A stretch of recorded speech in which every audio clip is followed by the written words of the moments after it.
Voilà, frères et sœurs, hein, que Dieu soit béni, ce béni nom de Dieu est avec vous. Écoutez, ce matin, je lisais un passage dans la parole de Dieu, et puis le Seigneur me faisait comprendre. J'aimerais faire la lecture avec vous, il y aurait deux lectures à faire. Et puis j'aimerais que le Saint-Esprit prenne la place, vous avez compris. Première lecture que je voudrais vous faire, ça se trouve dans le livre de Luc, chapitre 11, et au verset 24. C'est pas une lecture qu'on a l'habitude de faire, mais j'aimerais, avec la grâce de Dieu, vous faire comprendre quelque chose. On fait la lecture ensemble.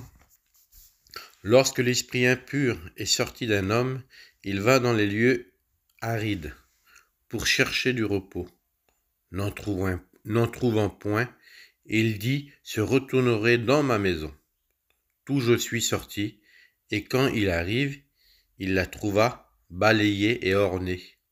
Alors il s'en va, et il prend 7 autres esprits plus méchants que lui. Il entre dans la maison, s'y établit, et la dernière condition de cet homme est pire que la première. Amen. Puis l'histoire que je viens de vous raconter, vous avez bien compris, frères et sœurs, c'est l'histoire d'un possédé. Mais je ne vais pas parler de ça ce matin, vous avez compris. La Bible nous dit que un esprit méchant, est sorti d'un homme, et puis il est parti dans les lieux arides. Et puis cet homme, il a balayé, il a orné cette maison, parce que cet homme, dans son souci, dans son problème, il voulait s'en sortir. Il voulait s'en sortir.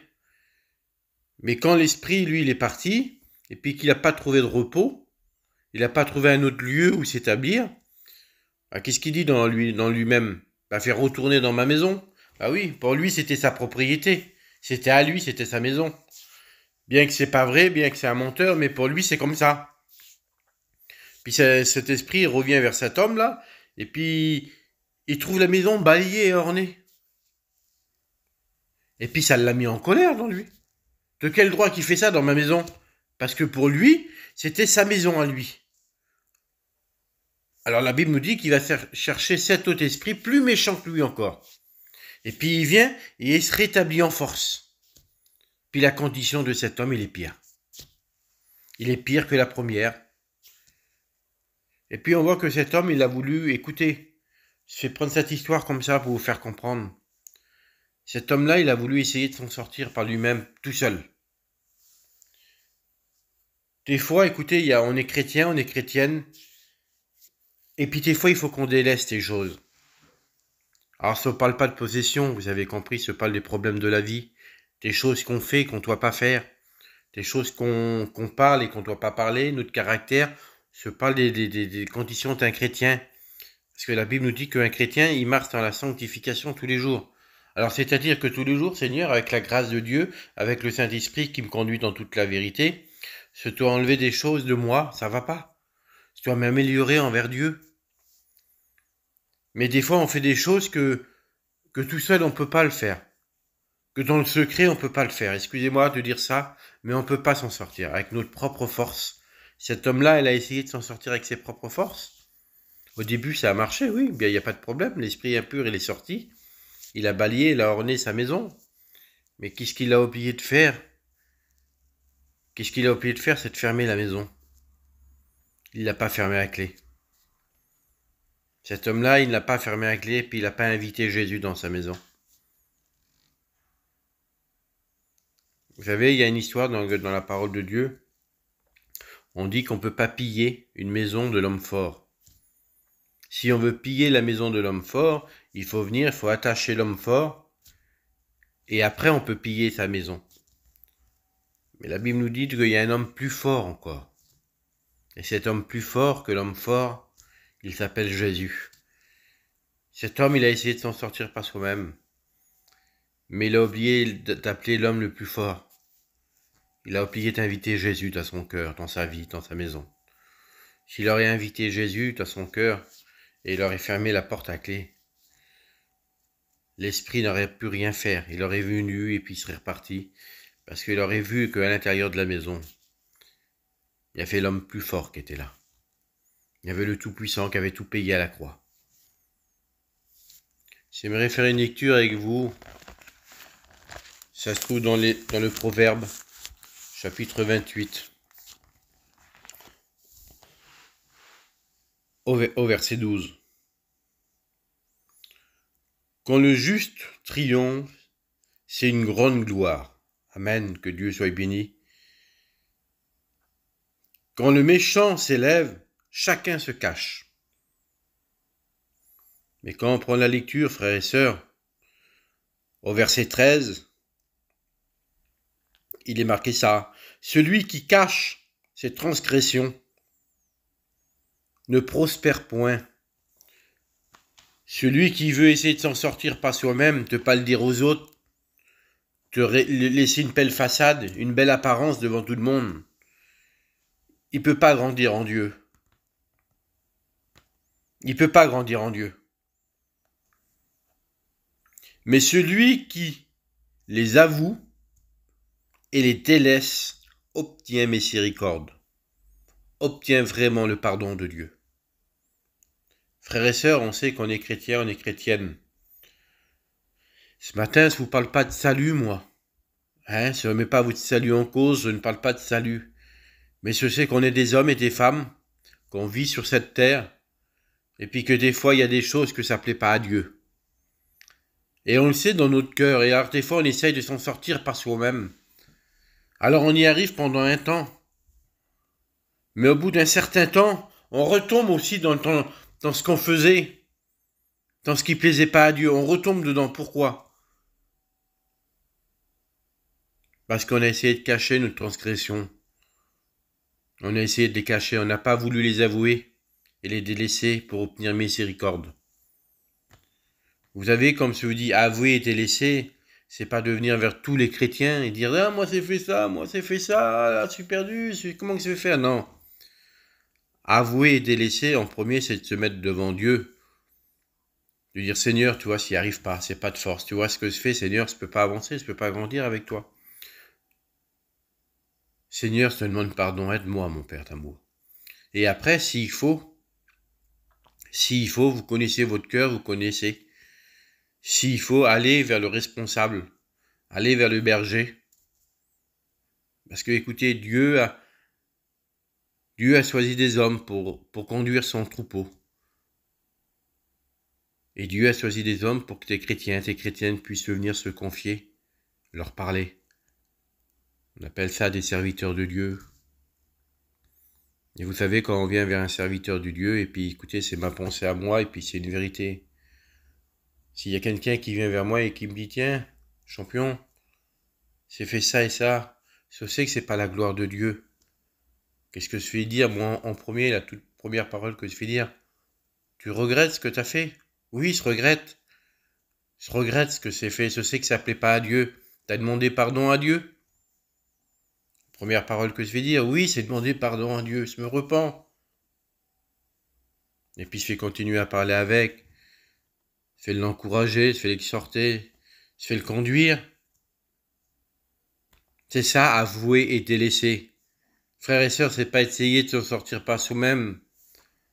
Parce que si l'homme aurait été capable de s'en sortir par soi-même, excusez-moi de dire ça, Jésus n'aurait pas eu la peine de venir.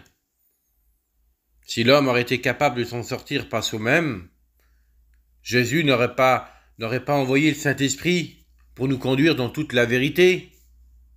Si l'homme aurait été capable de s'en sortir par soi-même, et quand si l'homme, c'est l'homme et la femme, vous avez compris.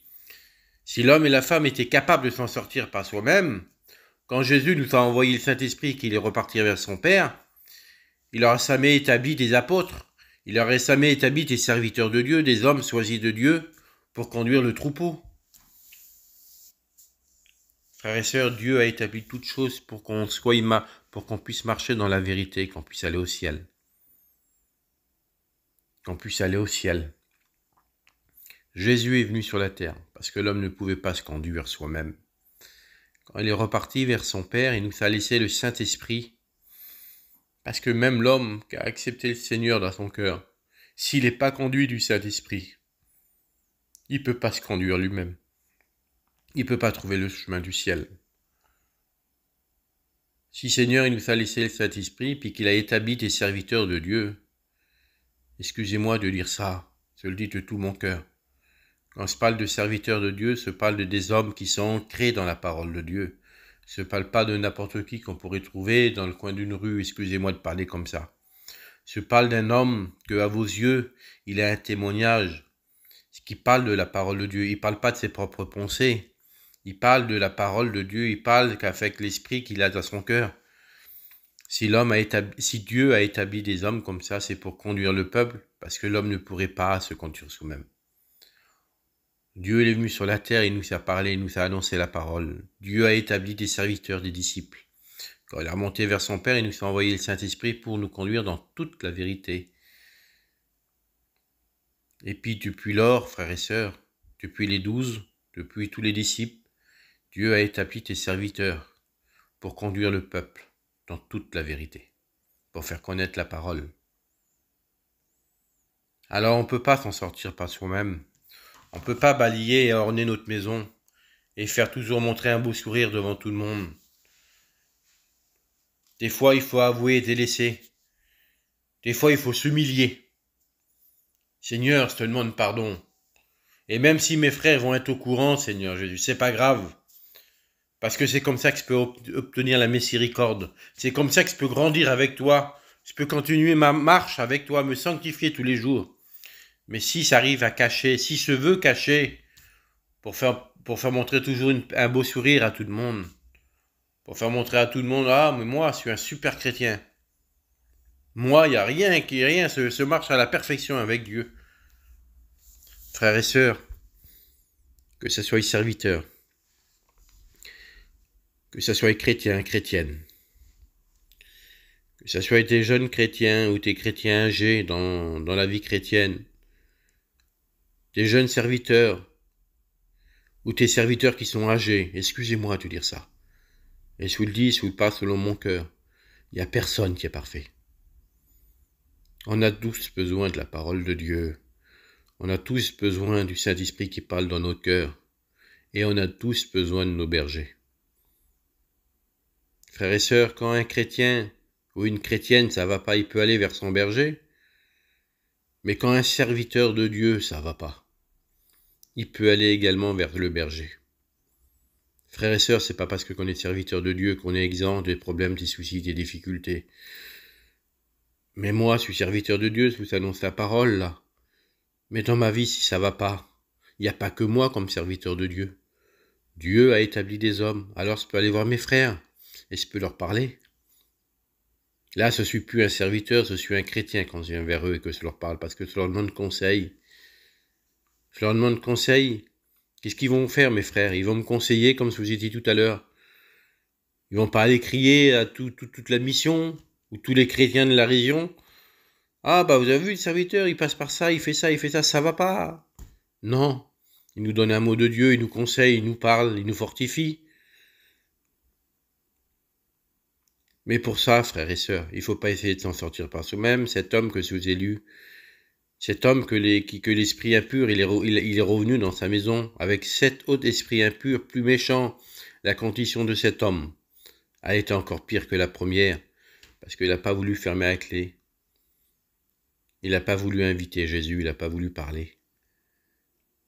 Un chrétien, frères et sœurs, il n'est pas parfait. Un chrétien, il faut qu'il se sanctifie tous les jours. Il faut qu'il marche tous les jours avec Dieu et qu'il enlève.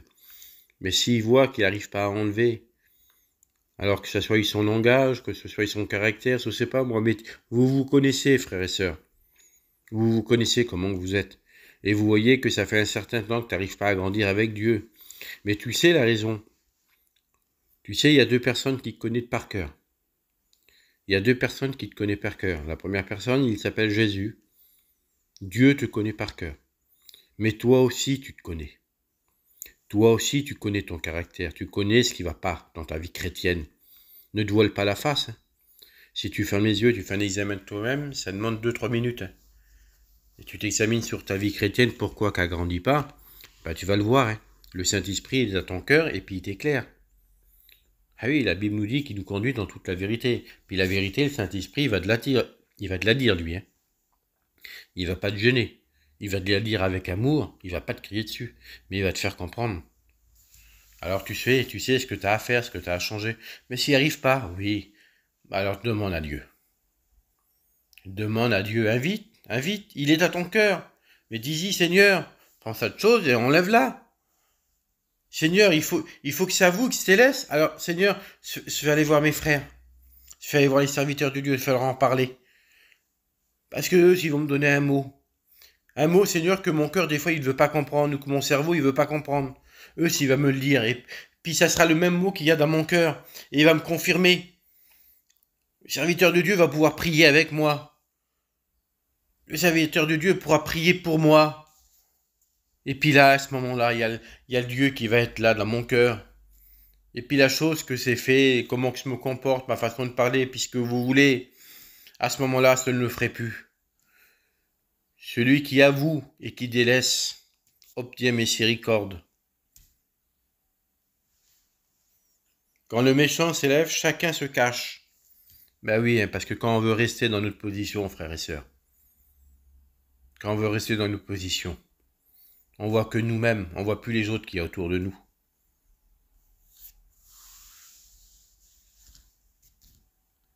Mais un homme intègre, la Bible dit, hérite le bonheur. Eh oui, un homme intègre en Dieu, honnête, franc dans son cœur, avec un cœur sincère, hérite le bonheur qui vient de Dieu. La miséricorde de Dieu, elle est à côté de toi. Mais reste pas dans ta position, prends une bonne décision dans ton cœur et demande à Dieu. Ne sois pas comme cet homme, il a voulu s'en sortir par soi-même. Ah, pendant un temps, il y est arrivé. Hein. Pendant un temps, la maison était balayée et ornée. Pendant un temps, il était revenu dans son bon sens. Dans son bon sens. Mais quand ça vient de l'homme, ça peut pas durer. Quand ça vient de l'homme, ça peut pas rester. Mais quand ça vient de Jésus, ça dure et ça reste pour l'éternité, en éternité, en éternité. Personne n'a aucun pouvoir. Pourquoi? Parce que nous sommes dans la main de l'Éternel. Nous sommes dans sa main. C'est qui pourra te toucher? C'est qui pourra te ravir si on est vraiment dans la main de l'Éternel?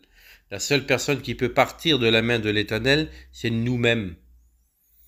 Mais moi, si je veux rester dans la main de l'Éternel, le diable et tous ses démons, tous les problèmes que je pourrais avoir sur cette terre, tous les problèmes, les enfants malades, excusez-moi de parler comme ça, l'argent, les camions cassés, tous les problèmes au monde ne pourraient pas m'atteindre, se resterait dans la main de Jésus. Ah oui, tu as tes problèmes, mais la Bible dit que Jésus prie pour toi. Jésus prie son Père, pas pour que tu sois ôté du monde, mais que tu sois préservé, que malgré les soucis, malgré les problèmes, que tu ailles toujours les poncer vers l'Éternel. Parce que la pensée vers l'Éternel, c'est la pensée dans le ciel. Et un jour, on sera dans le ciel avec lui. Un jour, on quittera la terre. C'est pour ça que moi, je suis chrétien. Parce que je sais qu'un jour, il revient nous chercher. Et je serai dans le ciel avec lui. Écoutez, la Bible dit que c'est pour les plus robustes, c'est de 70 à 80 ans, hein, la vie. Allez, 70 à 80 ans, c'est long et c'est pas long, frères et sœurs, vous savez que les années, ça passe vite. Alors, je me prends moi en exemple.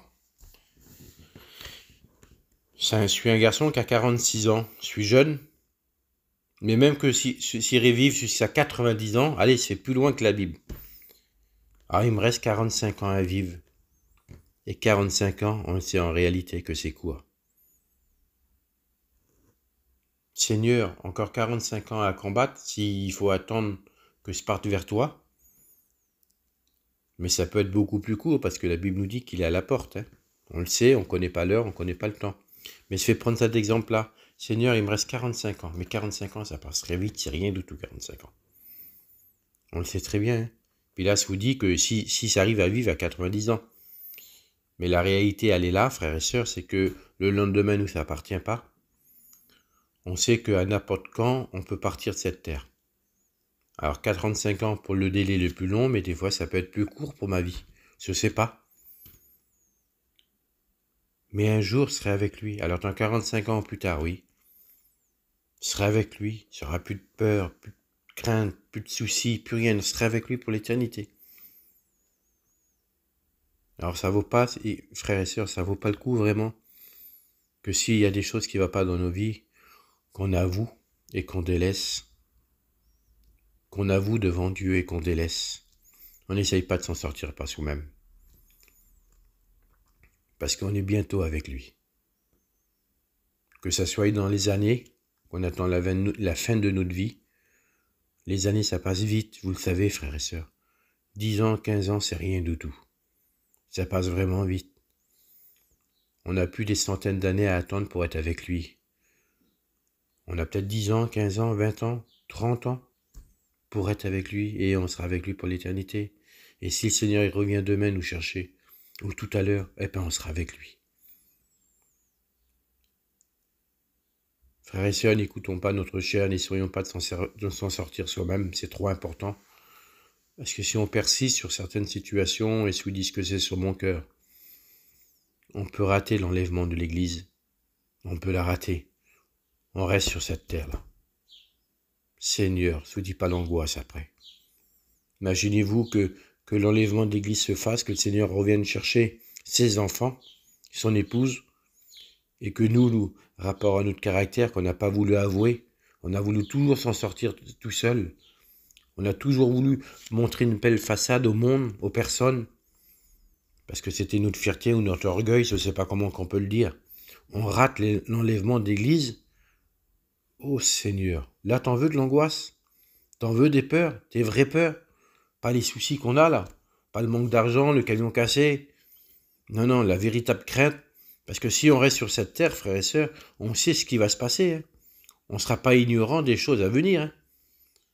Là, oui, là, tu pourras dire que tu auras vraiment la peur, la crainte.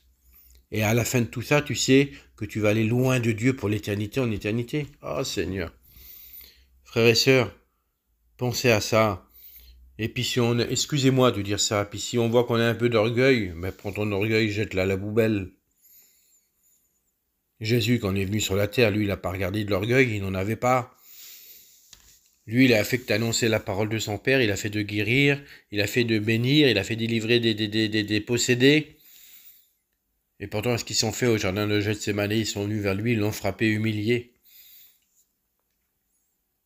Ils ont craché dessus, ils l'ont cloué à la croix. Mais lui, il n'a rien dit. Il a seulement dit ça. Père, Père, pardonne-leur. Pardonne-leur. Tout est accompli. Pour quelle raison? Pour que tu sois là en train d'écouter la parole de Dieu, pour que tu sois sauvé. Pour que tu aies une place dans le ciel, que tu sois sauvé. Et nous, on se permet, excusez-moi frères et sœurs, de te parler comme ça, nous, on se permet d'essayer de faire montrer un beau sourire. Mais si ça va pas, il n'y a pas de beau sourire à faire montrer. Crie à Dieu. Va voir les serviteurs. T'essaies de t'en sortir, tu balies ta maison. Mais le problème, il revient parce que t'essaies de le régler par toi-même. Avoue, délaisse. Avoue et délaisse devant Dieu et obtiens miséricorde de Dieu. On prie le Seigneur. Seigneur, je veux bénir ton nom et te rendre grâce. Je te dis merci, merci pour tout. Je te demande pardon parce que je suis loin d'être parfait, Seigneur Jésus. Mais je veux, Seigneur, te confier tous mes soucis, tous mes problèmes. Ou que s'il n'y arrive pas, Seigneur, je veux te le confier. Seigneur, si je fais des choses qui ne vont pas, je veux te les avouer. Et les délaisser, Seigneur. Et obtenir miséricorde. Obtenir ta bonté, ta bénédiction. Seigneur Jésus, je veux que tu sois avec moi. Je veux que tu sois dans ma maison. Seigneur, je veux que ça soit toi qui scelle ma maison. Seigneur Jésus, comme ça, Seigneur, les soucis, les problèmes, ils seront là, c'est vrai. Et puis ils sont là. Mais Seigneur, ils ne peuvent pas m'atteindre. Parce que mon espérance avec moi, elle est dans le ciel. Seigneur, on vit sur cette terre et puis on a tes problèmes, des soucis, des difficultés. On a tout ça, on n'est pas exempt. Mais Seigneur, on a une espérance. C'est qu'on va être avec toi dans le ciel pour l'éternité. Seigneur Jésus, pour ma part à moi, Seigneur, il ne me reste pas des années. Allez, si je vis jusqu'à 90 ans, il me reste 45 ans. Mais si ça arrive à 90 ans, 45 ans à vivre sur cette terre, Seigneur Jésus, même si tu me fais de la grâce de vivre jusqu'à 45 ans, ça passe très vite. Et je sais que je serai avec toi dans le ciel. Tout sur cette terre, Seigneur, ça sera passé, ça sera terminé. Mais toute chose va être nouvelle. Toute chose deviendra nouvelle dans le ciel avec toi. Bénis mes frères et sœurs. Seigneur, que le Saint-Esprit parle dans nos cœurs et puis qu'on soit attentifs. Pas seulement attentifs, mais qu'on puisse mettre en pratique ce que le Saint-Esprit nous dit. S'il faut aller vers mes frères pour leur parler, il n'y a pas de souci, s'y va. Parce que je veux pas que ça soit ma chair, je veux pas que ça soit mon orgueil, je veux pas que ça soit moi ou une belle façade devant mes frères, non. Je veux avoir un cœur vrai, un cœur sincère devant toi. Bénis mes frères et sœurs, Seigneur Jésus. À toi soit la gloire éternelle. Amen.